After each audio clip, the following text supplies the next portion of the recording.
თქვენ დიდი პოეტი ხართ. ისეთი დიდი რომ მხოლოდ მომავალი თუ შესძლებს დაგაფასოთ.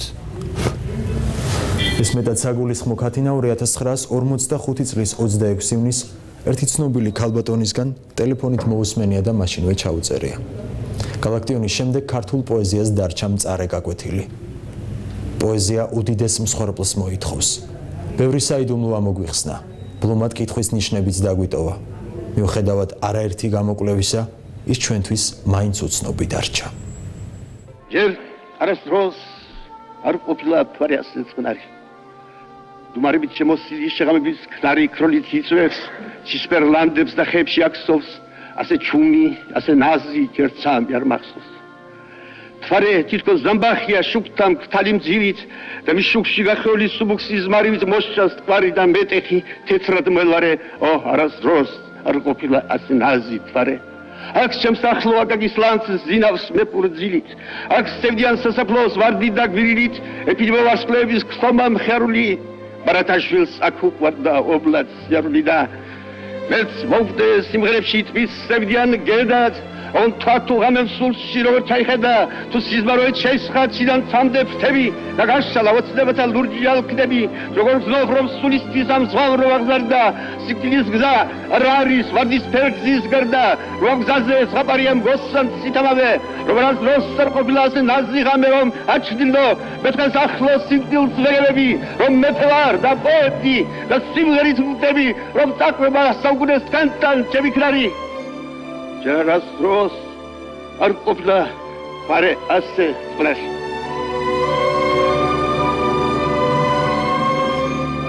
სიღმაწვილიდანვე მარტო დარჩა. ყველგან და ყოველთვის მარტო იყო. ვეება მხრებით დაატარებდა თავის მარტოობას. უბრალოდ ჩაცმული, ყველასაგან გამოირჩეოდა. შიგნიდან ანათებდა და ამდიდრებდა გარემოს. და არა მარტო ფიზიკურად იდგა მთელი თავით მაღლა.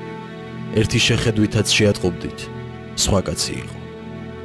როდესაც გესაუბრებოდა, თითქოს სხვაგან იმყოფებოდა და ეს სხვაგან იყო მისი მთავარი სავანე. უმეგობროდ იცხოვრა. მას არ გააჩნდა პრაქტიკული ცხოვრების ელემენტარული უნარი. უჭირდა სხვასთან დაკავშირება და დაახლოვება. თვითონაც გრძნობდა და წუხდა. მე ხომ სრულიად ლაპარაკი არ ვიცი. მე იმდენად არ ვიცი ლაპარაკი, რომ კაც ხშირად ვერ ვაგებინებ. ეს ფუსფუსი პატარ-პატარა ხალხის ჩემთვის სრულიად გაუგებარია. ეთყობა პოეტურმა ტალანტმა ისე მიისაკუთრა და ამოწურა მთელი მისი ადამიანური შესაძლებლობა, რომ კომპენსაციის არავითარი საშუალება აღარ დაუტოვა. თითქმის ყოველი შემძლე ხდებოდა, როდესაც კალამს აიღებდა ხელში და ასევე ყოვლად უმწეო და უსუსური ჩანდა, როგორც კი ქაღალდს გაშორდებოდა. გალაქტიონ ტაბიძეს მე ვიცნობდი თბილისის ქუჩებიდან. როგორც ყველა თბილისელი. ბევრჯერ შევხედრი ვარ და ავდევნები ვარ კიდეც გალაქტიონს, მაგრამ უშუალოდ გავიცანი 1958 წლის დასაწყისში. ძალიან ემოციური სიარული იცოდა. ემოციური ნელი სიარული აჩქარებული არასოდეს არ იყო, მაგრამ თვითონ მისი ფორმა ის ვებერთელა წარმოსადეგი პიროვნება იყო. ეს მოშვებული წერით ყოველთვის ყურადღებას იქცევდა. ვინმეს რომ არ ცნობდეს გალაქტიონ ტაბიძე იყო, მაინც მიაქცევდა ყურადღებას და იფიქრებდა, რომ ეს რაღაც შემოქმედი კაცი იყო. ამ შთაბეჭდილებას ყოველთვის ტოვებდა გალაქტიონი.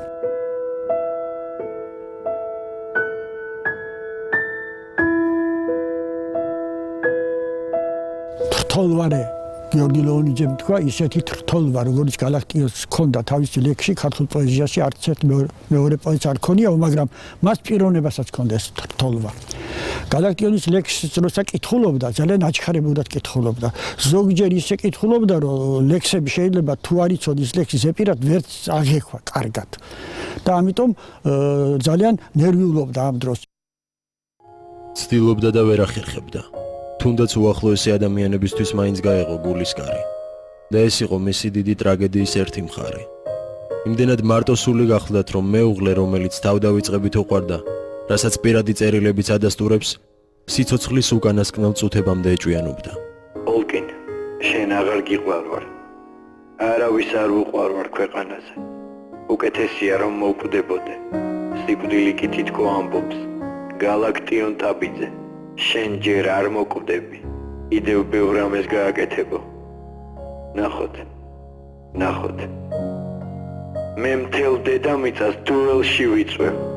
ვნახოთ რა იქნება. ვნახოთ. ოლკინი. ძვირფასო ოლკინი. რატომ მაწვალებაზე? რატომ მეჩხუბები? მომიცი, რომ შენს მეტი არავინ არ მყარებია და არც მიყვარს. შვიდობით ოლია. როდესაც ჩამოვალ, უსათუოდ ერთად უნდა ვიცხოვროთ. აქედან წამოვიღებ რამეებს. ტანისამოსი გინდა შენ, დედოფალო. არ ვიცი შეიძლება თუ არა იანვრიდან შანიავსკის უნივერსიტეტში ჩაწერა. ეს აუცილებლად საჭიროა სტიპენდიისათვის. მე ვოცნებობ ჩვენს ერთად ყოფნაზე. პატარა ბავშვზე, განა კარგი არ არის? ახ ნეტავი კარგად მოვეწყობოდეთ. მე ამისი იმედი მაქვს. ბუძით ჟიც პრიპივაიუჩია? კარგია, კარგი ცხოვრება. ცხოვრებას ჭკვიანად უნდა მოპყრობა. ცხოვრება მიდის. გალაქტიონს ყველაზე გამორჩეული სიყვარული თვინც უყვარდა ეს იყო ოლია. და ოლიაც იყო საინტერესო პიროვნება, ისიც მარტოობისკენ მიდრეკილი ხალი იყო, ლექსებსაც წერდა თავისთვის და ეთყობა ეს ისეთი ორი მონათესავე სული იყო, რომლებმაც ერთმანეთი იპოვნეს და თავდავიწყებით შეუყვარდათ ერთმანეთი. ოლიამ გალაქტიონის ფასი იცოდა, ყველანაირად ხელს უწყობდა გალაქტიონს და ოლია ერთხელ გადაასახლეს 29-32 წლებში დაბრუნდა და მეორედ 36 წელს დააპატიმრეს და 41 წელს დახვრიტეს. ოლია რო ყოფილიყო გალაქტიონის გვერდით, ჩემის აზრით, გალაქტიონის ცხოვრება შეიძლება თვითმკვლელობით არც კი დამთავრებულიყო. გალაქტიონ იყო ულამაზესი კაცი. ჯენტლმენესი. უგანათლებულესი და არჩეული, მაგრამ ყველასთან არ იხსნებოდა. გადახედეთ მის წერილებს ოლია ოღუჯავასაც მინდა თქვენ გაოცნებით. რაოდენი სინაზე და რაოდენი პოეტურობა.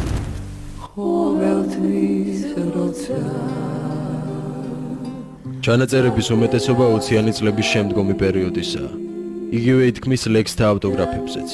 20-იანი წლების დასაწყისში თვითონვე დაწვა თავისი ხელნაწერები. შეიძლება წარმოვიდგინოთ, რა მდიდარი და საინტერესო მასალა განადგურდა. დავკარგე ყველაფერი, რაც მიწერია ბავშვობიდანვე. არასდროს არ მიგზვნია მსგავსი გრძნობა. განვიცდი ამის გამო დიდ მარტოობას. თითქოს მომკვდარ იყოს ჩემი სიხმაწვილი, მთელი ჩემი სიხმაწვილი. მრავალი გათენებული ღამეები, მრავალი გრძნობები სიხარულისა. ჩემი დღიურები, ჩემი ლექსები, ვერასდროს მათ ვეღარ ვნახავ. გაქრა წარსული, ჩემი გული, ჩემი იმედი მომავლისა. ეხლაც მეშინია იმაზე ფიქრი თუ რა მომელის მომავალში. ვინ დამიჭერს მხარს, ვინ მომცემს ხელს, არ ვიცი. დიდი მწუხარება. გალაქტიონ ტაბიძე აღარ არის. გაუმარჯოს გალაქტიონ ტაბიძეს. მეფე მოკვდა. გაუმარჯოს მეფეს. ლამაზი ანალოგია, მაგრამ ცხადია მწარედ და გულწრფელად ნანობს. და ალბათ ნახევრად მადლობელი მაინც უნდა ვიყოთ განგებისა, რომ იგივე არ გაიმეორა.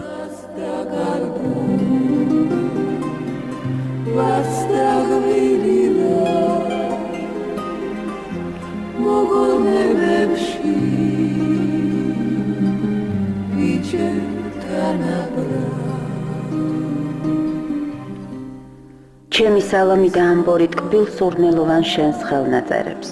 მე მათ ვხედავ, ახლა ისინი შემომცქერიან, მაგრამ როგორ? ხომ არ მწყევლიან, მე თქვენ ძალიან მიყვარხართ, თუნდაც გამინაწყენდეთ. ეს უკვე ოლიას სიტყვებია, შორიდან, ძალიან შორიდან მოწერილი. კარგად იცოდა, რასაც წერდა და ვისაც წერდა. ეს იყო რაღაც მეტად თავისებური, მეტად ორიგინალური, მეტად რასაც ეძახოდნენ ისინი სიმთორალეში დაწერო. თორალი იყო ის პოეზიით. მე მესმოდა ის რატომ წერდა, როცა აღარ შეგიძლია არ დაწერო. მაშინ წერდა. უზომოთ რა, არ ვიცი, ის თითქო მოსიარულე მუზა იყო, თუ მოსიარულე გალაქტიონის სახება იყო. ვერ გეტყვით რომ, იმიტომ რომ ის ჩვეულებრივ ადამიანად იცით არ მიმაჩნდა. ძალიან ძნელია იმას გაუშინაურდეს ვინმე ასეთ პიროვნებას გაუგოს. გალაქტიონი თელი თავის ცხოვრება ნიღაბს ატარებდა. ეხლა ეს უკვე ცნობილი ფაქტია. იმდენად მიეჩვია ამ ნიღაბს თავიდანვე, რომ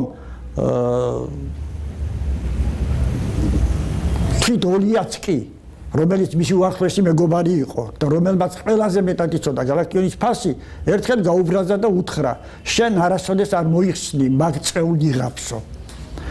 გალაქტიონი ამ ნიღაბის იქეთ ცხოვრობდა, თავისთვის ცხოვრობდა და ბოლომდე გულახდილი არავისთან არ იყო. დილით რო ამოვიდოდი, ხედავდი რომ გალაქტიონი არ არის, ეკითხებოდი ცოლს: ქალბატონო ნინა, სად არის გალაქტიონი? არის ციცაცა იქნებაო, ტყეშიო. გადავიდოდი და ნაბად წამოსხმული დათვით ბუტყუნებდა. დაუძახებდი გალაქტიონ. წავიდეთ ქალაქში დღეს თუ არა? თომას არ ამცემდა. რომ დაამთავრებდა იმ კუპლეტს. მერე მეტყოდა რა გინდაო? რა მითხარიო?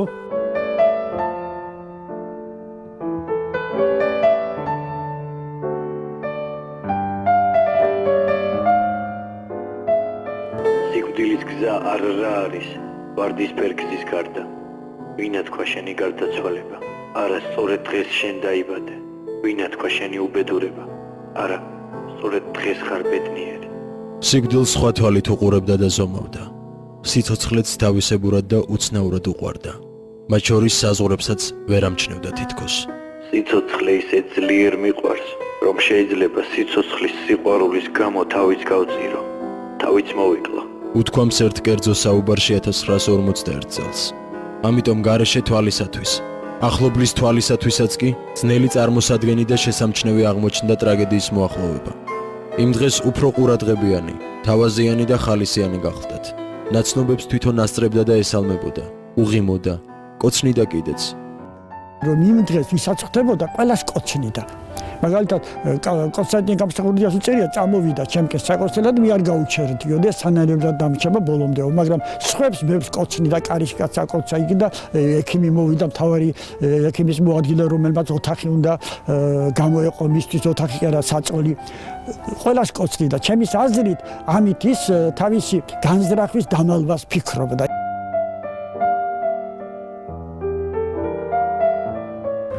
შილერს აქვს. ყველა გენიოსი ცოტა გადახრილია. კატაეუმატებს ყველა გენიოსი გიშია. მოდი ამ ფორმულებს ჩვენ დავაკონკრეტებთ, მაგრამ ერთ გარემოებას გავუსვათ ხაზი.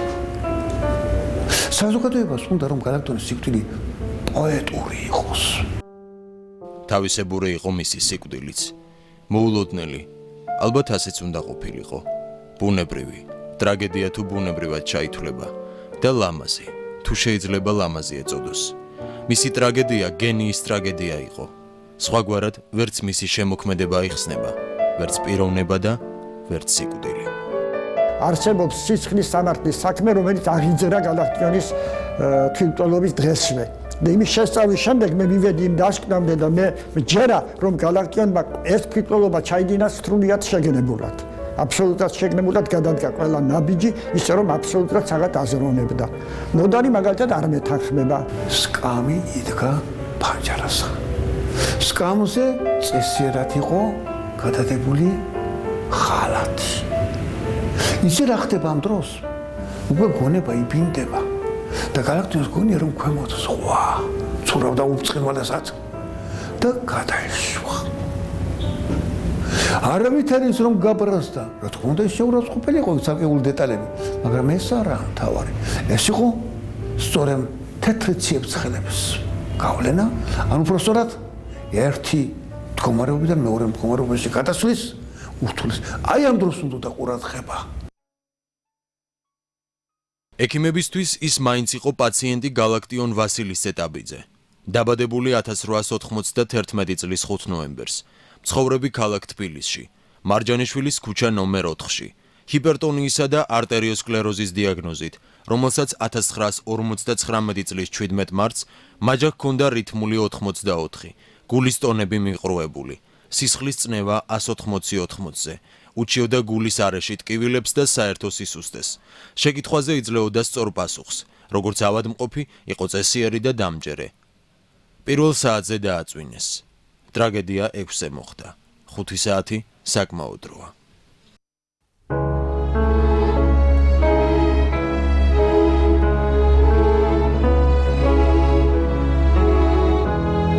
სამის ნახევარზე მედიცინის და მშენიშნა ვესტიბიულში.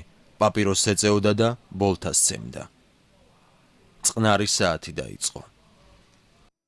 დღეს უნდა გადავარდე, თორემ ცოტხასი ეწევარ. 6 საათისთვის შეეხმიანა სანიტარი, რომელმაც პირველ საათზე ამოაცილა და ახლა ვესტიბიულს ასუფთავებდა. სთხოვა წასულიყო და პალატაში დაწოლილიყო. დაესვენა, რადგან როგორც ჩანს შეამჩნია განუწყვეტლივ დერეფანსა და ვესტიბიულში რომ ტრიალებდა და წრიალებდა. იდგა და შეყურებდა სანიტარს. მაგრამ უკვე აღარ უპასუხა თუ აღარაფერი ესმოდა. სანიტარი სააბაზანოში შევიდა. ცოცხი დადო და როცა შემოbrunდა ვესტიბიულში აღარ დახვდა.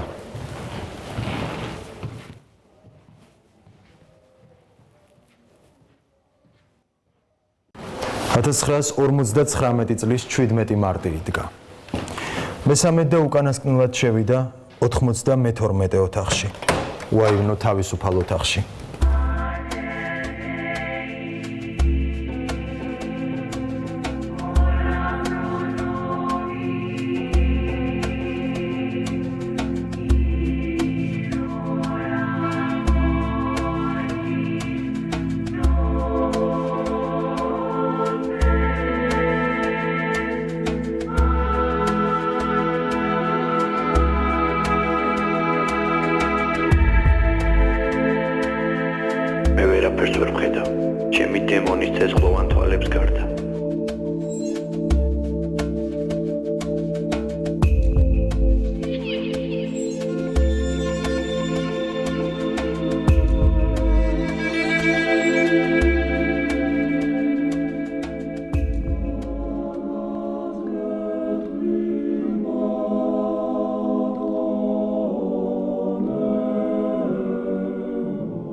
ასე რომ ეს არ იყო მარტო ლამაზი ლეგენდა. ლეგენდა სიცოცხლეშიც ბევრი შეუქმნეს. ყველა არ იყო რეალური, მაგრამ უხდებოდა. ლეგენდებს მთავარი ლეგენდა აკლდა. დაკრძალვის დღემ დაადასტურა ეს ჰიპოთეზა. ეს იყო არა მარტო პოეზიის დღესასწაული. თუმცა არც სიკვდილში ქონია ვარდისფერი გზა. როდესაც კრძალავდნენ გაჭრილი სამარე ვიწრო აღმოჩნდა. ერთხელ კიდევ შეგვახსენა. თქვენ რომ გონიათ ის არ ვარო. არა მარტო ერთი საუკუნის განსაზღვრელია galaktionis ორიენტირები, არამედ არ ვიცით ჩვენ მეორე galaktioni როდი შეიძლება გამოჩნდეს. მეორე galaktioni უნდა იყოს ისეთივე ანტიგალაქტიონი, როგორიც galaktioni იყო ვაჟა-ფშაველასა და აკაკის მიმართ. აკაკი წერეთლის პოეზია იყო გამეფებული galaktioni რომ მოვიდა და მან მოახერხა გაქცეოდა აკაკის და სრულიად ახალი პოეზია შეექმნა. აი მომავალი galaktioni ალბათ ვინც გაიქცევა galaktionს სამწუხარო ჯერჯერობით ამის ნიშანი არ ჩანს, მაგრამ ნახოთ. მადლობელი ვარ თქვენი მარიკა, რომ ჟამი მქონდა ყოფნა არ ყოფნის თქვენმა გულზრფელმა ხმამ შემარიგა აქ ბევრ რამესთან სიტყვა არ მყოფნის. ეს დამიწერა galaktionმა. გართან მოდგა შემოდგომა ნადრევად მოფრენილი გაზაფხულის მეგობრები და მეფატნენ ფოთლებივით და მეფატნენ ფოთლებივით ზოგი ობის ქარიშხალში ზოგი კიდევ მშვიდობაში ზოგი იქით ბავშვობაში ზოგი აქეთ დიდობაში ზოგი აქეთ დიდობაში ის დღეები მენატრება გულსავსე და მხიარული მომეწყინა ქვეყანაზე უმეგობროთ სიარული